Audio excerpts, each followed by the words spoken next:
and always looking at it from the mindset of how can I get better at what I do. To recognize that at its core, I've been poked fun of in my communities for using the same metaphor over and over of the birthday party clown who can make animal balloons. Because you know what? I can make you any animal you want as long as it looks like a dog or a snake. So at its core, so you want a giraffe? It's a dog with a longer neck.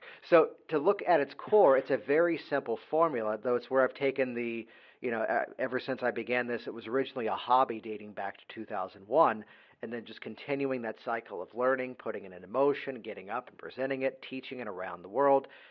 It's where at its core, it's a very simple formula. It's about how do I get into that, back to the rapport, get into that calibration with the individual in front of me and choose the right methods to help them produce the result that they wish to create. And also to look at, again, for part of this audience, I'd always say that don't let the word hypnosis scare you. Chances are many people out there that are successful, you're already doing this stuff. You're just often calling it something else. Creative visualization, getting in the right mental state, getting in the zone.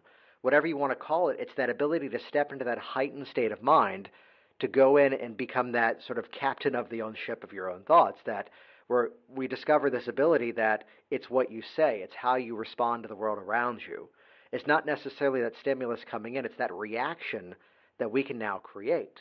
So to look at the person in sales who is doing exceptionally well, and what is it they're doing? What systems of thought, what rituals of behaviors have they set in motion? So by the time they're calling that contact who's ready to buy, they are already clearly doing something hypnotic in nature to be in that ideal frame of mind, rather than telling the old story of, oh gosh, I need this one, I hope they actually pay me. Instead, to be in this place of just that open receptivity that I'm going to respond to what their needs are, I'm going to present everything I have with value, and as it's a match, then we'll move forward. So this almost hypnotic quality of communication. So it's where I talk about in the book that we can look at hypnosis as being a process, but also look at it as being just a thing that we do. We can step into that mindset just of that, mentally immerse yourself in the desired result and bring the results along for the ride. Wow. Sounds like you got to know a lot of stuff to hypnotize people.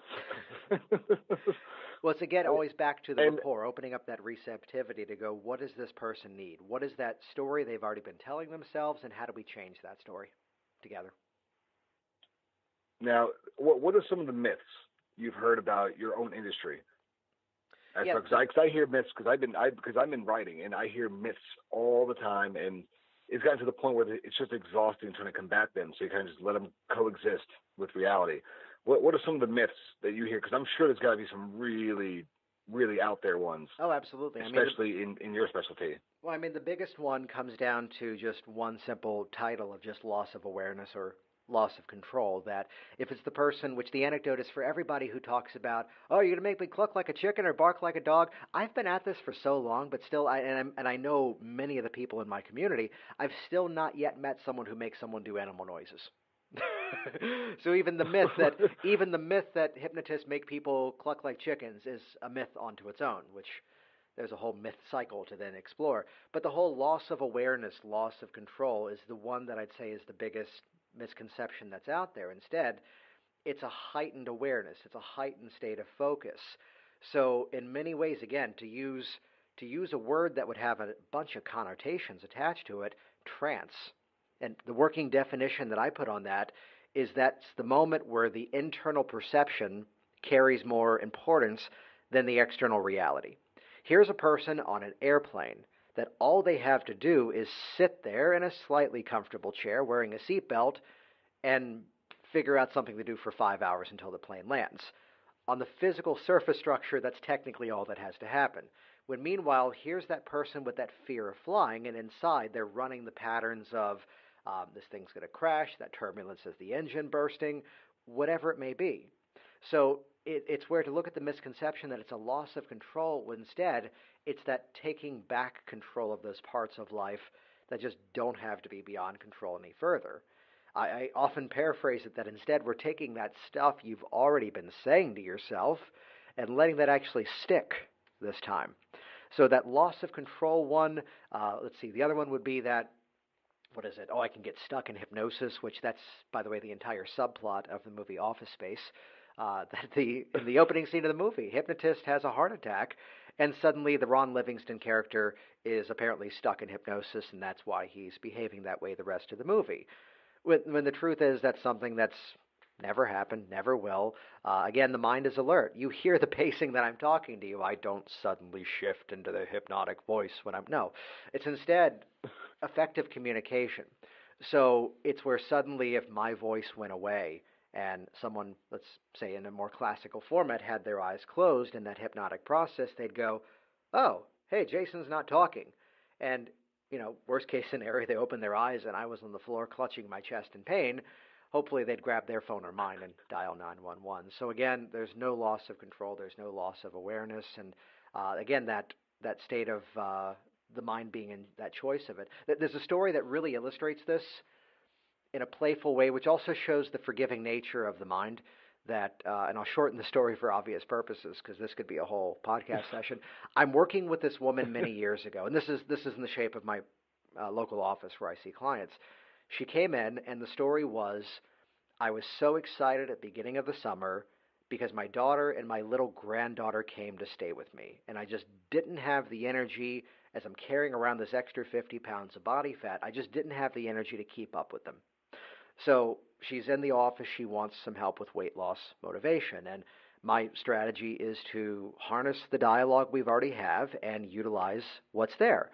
So I'm now utilizing the imagery of the granddaughter, and I'm folding in the phrasing, and just be there in your mind and imagine there you are with that extra weight off your body, feeling so much more energy as you're playing with that little granddaughter of yours. And maybe there's those moments where she doesn't have the energy to keep up with you.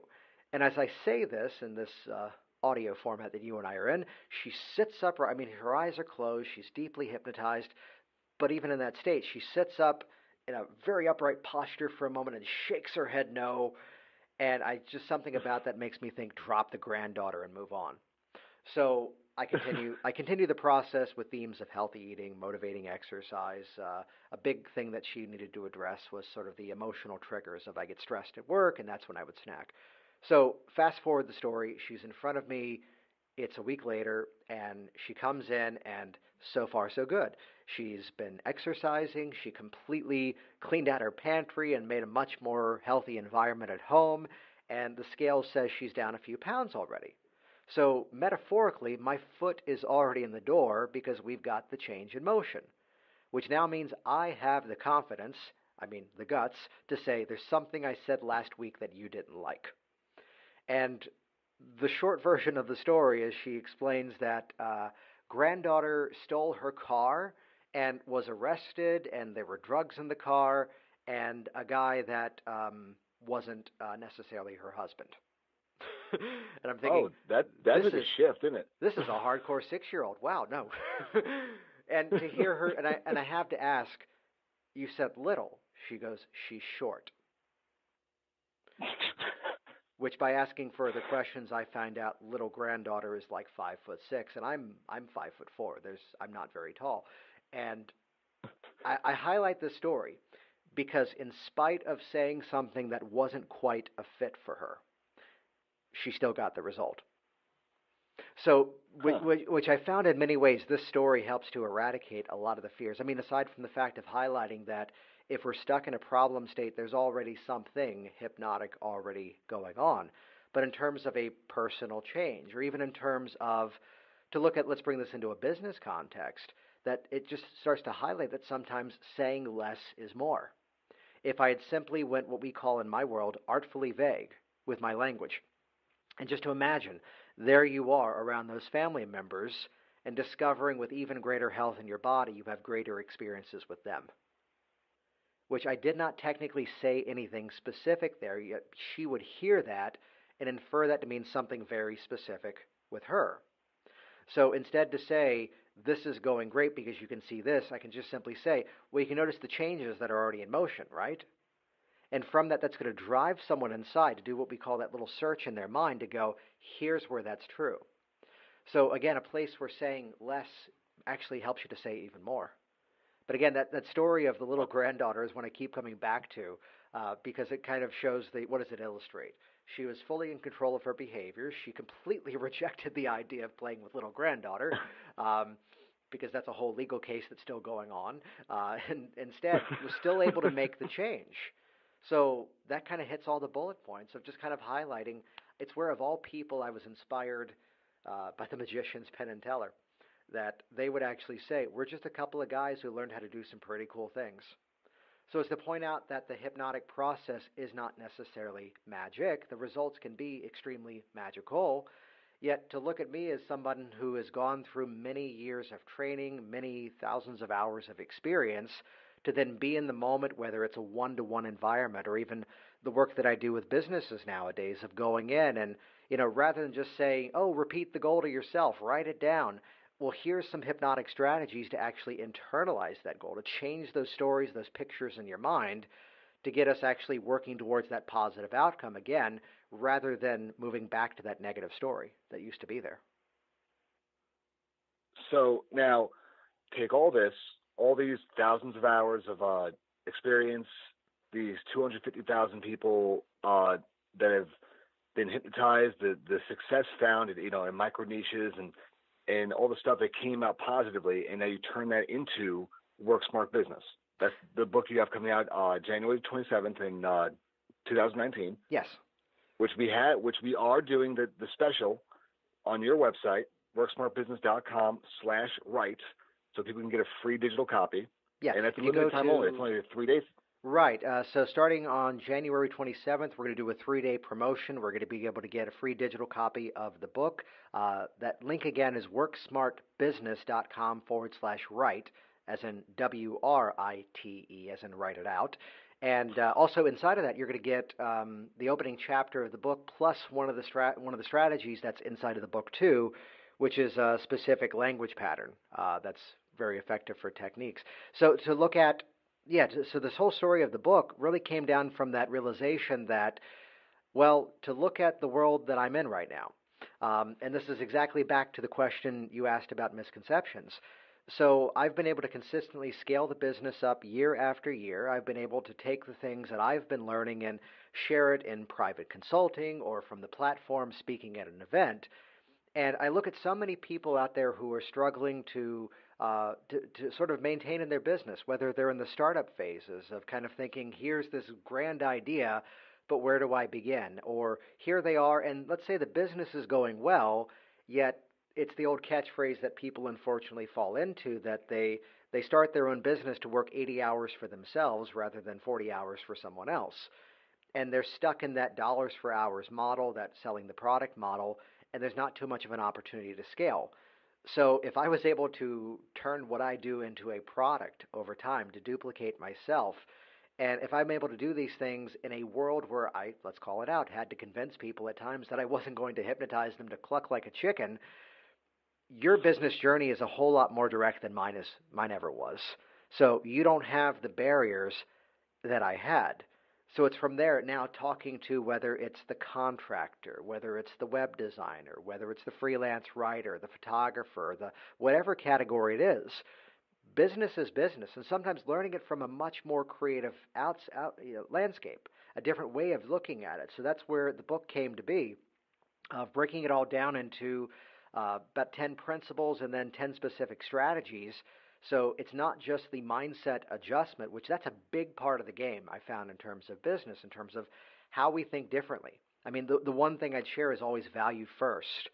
So rather than going into some sort of interaction with, what can I sell these people? It's instead, what can I give them of value? What can I give them that's going to, again, show rather than tell, which makes it that natural progression of the relationship to go, well, if you want more, here's how you get it. So it's where inside of this journey of putting together this book of, the mindsets of a couple of them. There's a mindset of printing money, and to do so in a very legal way, by the way. We do not endorse counterfeiting. I was starting to get worried. I was like, yeah, exactly. But to look at, here's a segment of, let's say, anybody in business. Here's a group of people that you've already worked with, and to realize what other needs do they have. What's another problem that I can now help them to resolve? So to look at, here's people who I've worked with in business, but now let's take the work that you and I have done together one to one, and now let's bring that to your staff. Let's bring that to your team. Let's bring that